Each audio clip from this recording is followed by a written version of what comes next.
Sean bienvenidos a otro episodio de Tripas de Gato en YouTube. A finales de los años 90, Estados Unidos emitía una alerta. Querían información o saber del paradero de uno de los hombres más buscados por el FBI. Para sorpresa de algunos, ese hombre era mexicano. Y no se le buscaba por temas relacionados con el narcotráfico, como suele pasar, sino por haber sido uno de los asesinos seriales que estaba atemorizando a todo aquel que viviera cerca de algunas vías de tren o al menos caminara por esos rumbos. Este es el caso de Ángel Maturino Reséndiz, hombre conocido como el asesino del ferrocarril. El contenido de este podcast está basado en investigaciones públicas. Los datos que aquí se presentan pueden ser encontrados en carpetas de investigación o en bibliografía de libre acceso. Nunca se presentarán datos que vulneren a las víctimas. Ángel Maturino Reséndiz llegó al mundo el 1 de agosto de 1959 en Izúcar de Matamoros, Puebla. Desde que era pequeño, sufrió abusos por parte de su madre, Virginia. A la edad de 6 años, era entregado por su propia madre a un tío en Durango, porque no quería cuidarlo. Además, aseguraba que a causa de un fuerte golpe en la cabeza, el niño había quedado con un mal mental. Su comportamiento ahora era distinto y era introvertido. La vida bajo la tutela de su tío fue peor, pues este abusó sexualmente de él y supuestamente en ese mismo tiempo había sido abusado por un pedófilo cuando tan solo tenía 8 años. Así transcurrió su infancia hasta que a los 11 años se fue a vivir a la calle y empezó a consumir drogas. Esto solo duró un año, ya que a los 12 volvió con su madre, quien dio testimonio que su hijo había sido violado una vez más por jóvenes con los cuales había ido a nadar y eran sus supuestos amigos. A partir de los 16 años, Reséndiz comenzó con su intento por cruzar la frontera hacia Estados Unidos de manera ilegal. La primera vez que lo hizo, ya estando en Texas, fue deportado. Su segundo intento fue algunos años después. Esta vez había tenido éxito debido a que ya había encontrado trabajo, pero la idea de trabajar se transformó cuando vio que había una forma más fácil de conseguir dinero, pero esta era delinquiendo. Entre sus primeros delitos estuvo golpear brutalmente a una persona de la tercera edad, falsificar identificaciones con el pretexto de querer votar y con esto hacer justicia para inmigrantes deportados, robar y asaltar, siendo estos últimos delitos los que lo mandaron a prisión con una sentencia de 20 años, de la cual cumplió solo algunos, siendo deportado una vez más. Para este momento, él ya estaba casado con Julieta y tenía una hija en Durango. Una vez en libertad, Reséndiz contó todo lo que había vivido mientras estaba en prisión y su madre declaraba que su hijo había sido abusado sexualmente de nueva cuenta, pero esta vez por las autoridades. Con el tiempo, Reséndiz se creía con la experiencia como coyote, porque ya sabía las rutas y procesos para cruzar. Para los que no lo sepan, un coyote es la persona que ayuda a cruzar a otras de manera ilegal la frontera con Estados Unidos. Por ello, había sido deportado una vez más. Pasó poco tiempo para que volviera a tener problemas con las autoridades. Ahora era detenido por usar una identificación falsa de otro ciudadano, por lo cual volvería a ser puesto en prisión más de un año. Para las autoridades, la situación de Reséndiz ya no era preocupante, solo pensaban que se trataba de un inmigrante queriendo entrar de manera ilegal a su país. Por esta razón, aprovechaba su estadía antes de que fuera detenido por cometer delitos, pero esto dio un giro cuando empezó a asesinar, en 1986. En este año había matado a su primera víctima, una mujer en situación de calle, la cual había conocido en un refugio y con la que tuvo una amistad. Incluso habían viajado juntos en motocicleta. El motivo del asesinato había sido supuestamente porque ella le había faltado al respeto. Reséndiz siguió con su vida e infringiendo la ley. Ahora se trasladaba de un lado a otro a bordo de un ferrocarril de manera ilegal y así conseguía llegar a sus trabajos que variaban dependiendo la temporada, siendo la mayoría trabajos en granjas y cosechas. Aún con los empleos, él seguía delinquiendo.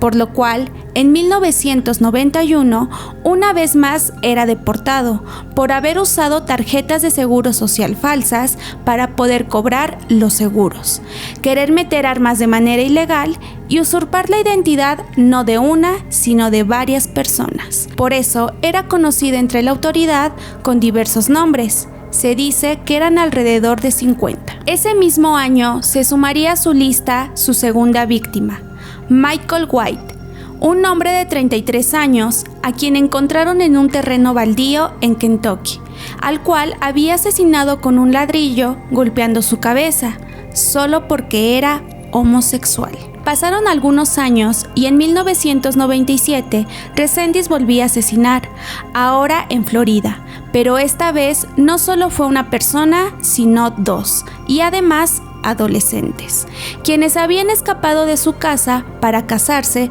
debido a que eran menores de edad.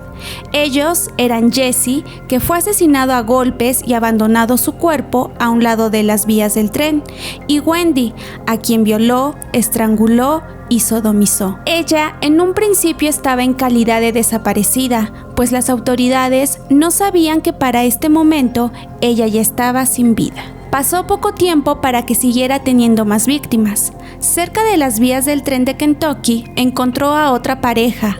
Ellos eran Christopher y Holly. Los jóvenes vieron cómo Reséndiz se les acercaba con una mirada intimidante, hasta que lo sometió. A él lo golpeó hasta causarle la muerte, mientras que a ella la violó y golpeó brutalmente, dejando caer varias veces una piedra en su cabeza. En su intento por defenderse, Holly pensó en quedarse grabada alguna seña particular de su agresor para dar parte a la autoridad en caso de que saliera con vida. ¿Cómo se sabe esto? Porque a pesar del daño causado y el estado en el que quedó, Holly fue la única víctima que sobrevivió. El siguiente año, en octubre de 1998, en Texas, allanó la casa de una mujer llamada Leafy Mason, de 87 años, a quien golpeó con una plancha de fierro, ocasionando su muerte para después robar algunos objetos. Esto había sucedido cerca de la estación del tren de Kansas City. El 10 de diciembre del mismo año, en Georgia, asesinaba a otra mujer adulta de 81 años, golpeando su cabeza con el rin de una llanta y repitiendo el mismo modus operandi que con su víctima anterior. Días después de su último asesinato, regresó a Texas y enseguida encontró a su próxima víctima. Una casa cerca de las vías del tren había sido su elección. En ella se encontraba Claudia, una mujer de 39 años, quien estaba durmiendo. Reséndiz se metió y al percatarse de que había alguien en casa, tomó un candelabro y golpeó a la mujer, pero no sin antes violarla.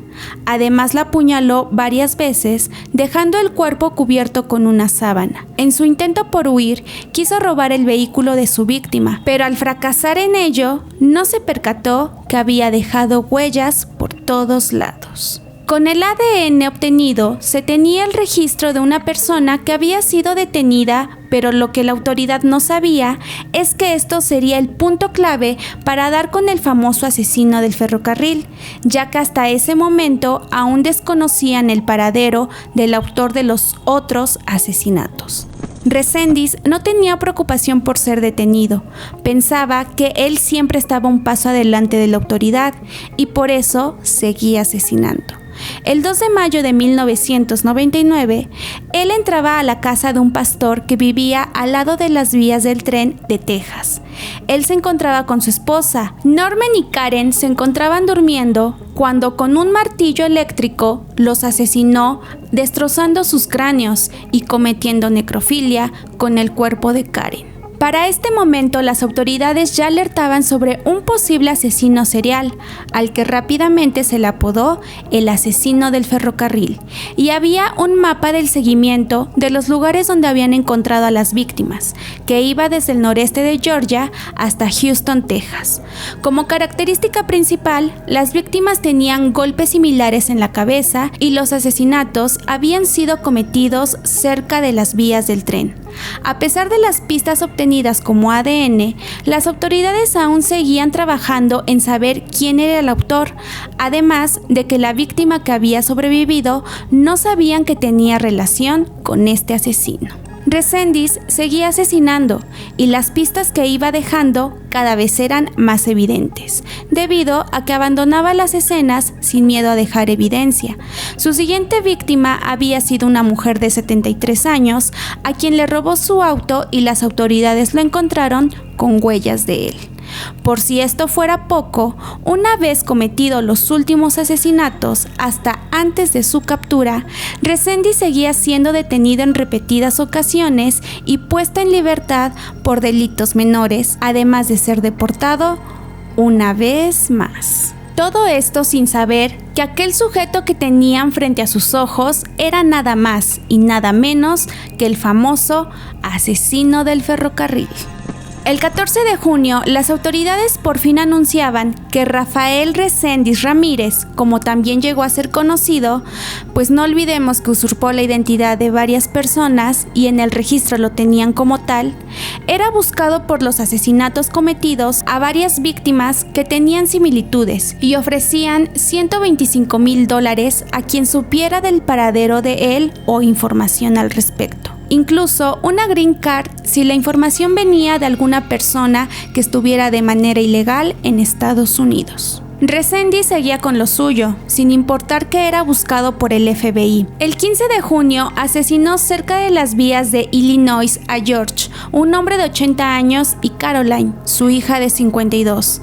Ellos estaban en su casa, repitiendo el mismo modus operandi y dejando nuevamente ADN, por lo cual la autoridad una vez más confirmaba la identidad de aquel asesino, pero ahora corrigiendo el nombre, ya que no era Rafael, sino Ángel. Gracias a que la noticia cruzó la frontera, algunas personas que vivían cerca de la familia del asesino había aclarado cuál era el verdadero nombre de este sujeto.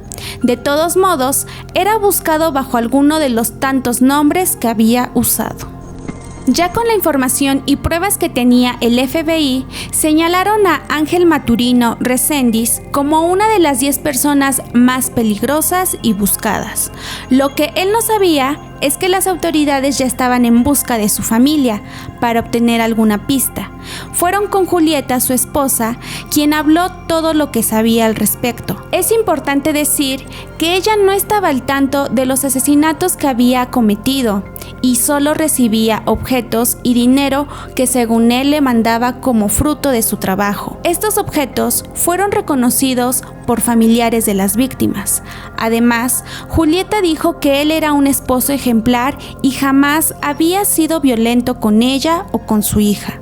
Algunos vecinos dijeron que había concluido sus estudios de primaria en una escuela para adultos y lo señalaban como una persona no peligrosa. Luego contactaron con su hermana, Manuela Reséndiz, quien vivía en Albuquerque y que estaba al tanto de lo que estaba pasando. Pero ella tenía miedo de que algo le hicieran a su hermano y por eso no quería hablar. Pero las autoridades le dijeron que lo ayudarían si les decía dónde estaba. Le dijeron que les brindaría protección especial en prisión, visitas para que ella y su demás familia lo vieran y además atención psicológica. Así fue como ella accedió a cooperar. Después de unos días de búsqueda, Manuela había logrado localizar a su hermano mediante una llamada telefónica, haciéndole ver que lo que había hecho estaba mal. Y después de unas horas, resultó que la familia era el vínculo que Reséndiz buscaba, pues le bastó una llamada para entregarse a las autoridades por cuenta propia. Era la mañana del 13 de julio de 1999. Reséndiz cruzaba el puente del cruce fronterizo con Texas y se entregó a Ranger Carter, el agente que estaba bajo su captura, teniendo como primer gesto haber estrechado su mano y enseguida el agente le colocó las esposas. Las investigaciones para el juicio comenzaron. En primera instancia, los reportes psicológicos arrojaban que Reséndiz no padecía de ninguna enfermedad y que era 100% consciente de todos sus actos. hijos. Mientras los días pasaban, él se dedicó a escribir cartas en las que ponía todo lo que las autoridades le habían prometido a sus familiares, recalcando la promesa de residencia si él se entregaba. Este habría sido el motivo principal por el cual él decidió entregarse. Fue hasta el año 2000 que el juicio se llevó a cabo. Él declaró algunos asesinatos que las autoridades ni siquiera sabían que tenían relación con él, y dijo dónde se encontraban los cuerpos de algunas víctimas. Debido a esto, la defensa de Reséndiz quiso adjudicar la locura como motivo del asesinato de Claudia, porque aseguraba que era un vengador enviado por Dios para castigar a quienes eran malvados y merecían morir. El juez no aceptó esto y fue declarado culpable y además sentenciado a la pena de muerte con inyección letal en Texas. Reséndiz pasó todavía unos años en prisión, pues su ejecución estaba programada para el año 2006, mientras se dedicó a dar entrevistas y a escribir más cartas, para que éstas fueran leídas por los medios que estaban al tanto de su caso. Pero sus declaraciones cada vez sorprendían más, destacando la siguiente: "No voy a darle a las autoridades la información, van a matarme de cualquier modo, así que ¿para qué? La única cosa que puedo tener conmigo y resguardar de los gringos es la verdad". Esto fue porque se le preguntó si había cometido más asesinatos de los que se le sabía, y dijo que sí, muchos más de los que se le acusaban y algunos hasta cometidos en México. Por esta razón, corrió el rumor de que tal vez era el autor de algunas muertes hacia mujeres en Juárez, por la forma en cómo fueron encontradas y las similitudes con sus víctimas que él aceptó haber asesinado.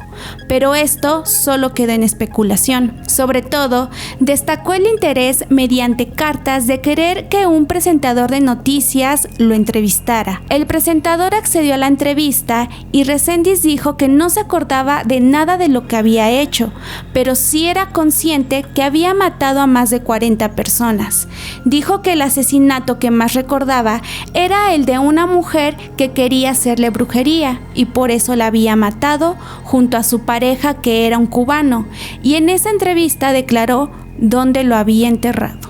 De igual manera, se puede ver cómo Reséndiz justificó sus asesinatos, basándose en la palabra de Dios, afirmando que por ser homosexuales, practicar brujería y aborto, debían morir, porque las escrituras así lo decían, siendo la culpa de ellos y no de él, recalcando que por los únicos que sentía pena eran por las familias por haber tenido un familiar prácticamente pecador.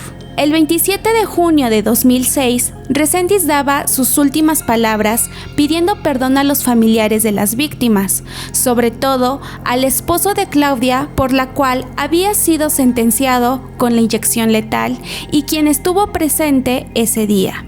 Reséndiz dijo: "Quiero preguntar si es que está en tu corazón el perdonarme. No tienes que hacerlo. Sé que dejé al diablo gobernar mi vida. Solo pido tu perdón y pido a Dios me perdone por dejar que el diablo me confundiera. Le agradezco a Dios por tenerme paciencia. No tenía derecho a causarte dolor. No merecías eso. Yo merezco lo que tengo". Ese día, a las 8:05 de la mañana, ante los ojos de varias personas, Ángel Maturino Reséndiz era declarado muerto como cumplimiento de la pena que se le otorgó por los asesinatos cometidos. Reséndiz era un asesino serial desorganizado. Su principal objetivo era el dinero. Aspiraba a tener una vida mejor de como había sido criado desde pequeño. Por eso anhelaba cruzar a Estados Unidos, con la idea de que habría una fortuna segura al llegar. Pero se enfrentó a una realidad, de ser deportado más de 17 veces. No todo era tan fácil como él creía. Esto originó su odio por un país que le quitaba la oportunidad a quienes solo querían superarse, según él. Por eso, creemos que el significado de haber asesinado a varias personas solo fue el resultado de querer dar una lección y marcar la historia del país, pues él mismo dijo que que Estados Unidos era la madre de todo el mundo y que para generar un cambio se tenía que ser directo, afectando a este país. Es por eso que sus víctimas eran elegidas al azar, pues él solo mataba por matar y aprovechaba la ocasión para hacerlo, además de sentirse orgulloso de, según él, haber salvado al mundo de gente pecadora, debido a que negó sentir remordimiento o arrepentimiento de lo que hizo. Al contrario, solo sentía lástima por las familias de las víctimas. Al mismo tiempo, él quería figurar en los medios a sabiendas de su destino final, diciendo que prefería morir a seguir esperando, pues el resultado sería el mismo, poniendo a Dios de por medio una vez más, declarando que su alma estaba limpia, por lo cual estaba en paz y eso bastaba para estar con él. Pero esto más bien ¿no les suena a querer causar lástima y querer justificar sus actos? Es más, Reséndiz no era una persona que quisiera salir a la luz pública, más bien estaba buscando en los medios para que quedaran reflejadas sus justificaciones y la gente entendiera que a pesar de que se arrepentía, Dios ya lo había perdonado, demostrando de una manera sutil que él había ganado. Tal vez las autoridades podrían haber reconsiderado la pena de muerte. ¿Pero se acuerda de todo lo que pasó? No todo, no. Tengo glimpses de lo que pasó, ¿verdad? Así cortos, pero todos los hechos no. Y entonces ella me habló que me iba a poner algo así de la santería y la agarré a balazos. Pues está debajo de un puente hacia donde corre el agua hacia abajo. Está despedazado en 3 partes. Ellos, por ser homosexuales, por estar en la brujería, por estar en el aborto. Eso fue las razones, lo que decían las escrituras, que se podían matar a estas personas y la culpa no estaba en uno, sino en ellos. Ni sentí nada cuando los maté, ni sentí odio, ni sentí amor. Nomás era como destruir a alguien que no valía la pena. Este fue el caso de uno de los hombres más buscados por el FBI, quien tuvo miles de nombres por usurpación de identidad, pero sobre todo que aseguraba que esto lo hacía para marcar precedentes en la historia de Estados Unidos, y así ser recordado como el hombre que pudo cambiar a la madre de todos los países, pero realmente solo fue recordado como uno de los hombres más buscados y condenado a la pena de muerte. Y así llegamos al final de otro episodio. ¿Qué les pareció? Dejen sus comentarios para que podamos saber qué opinan de este caso. No olviden suscribirse, darle like y activar la campanita para que les lleguen las notificaciones de todo nuestro contenido aquí en YouTube. También chéquense los archivos oscuros por si quieren saber de otros temas. Chequen todas las redes de Tripas de Gato y sin más que decir, yo soy Beth y recuerden que lo esencial es invisible a los ojos.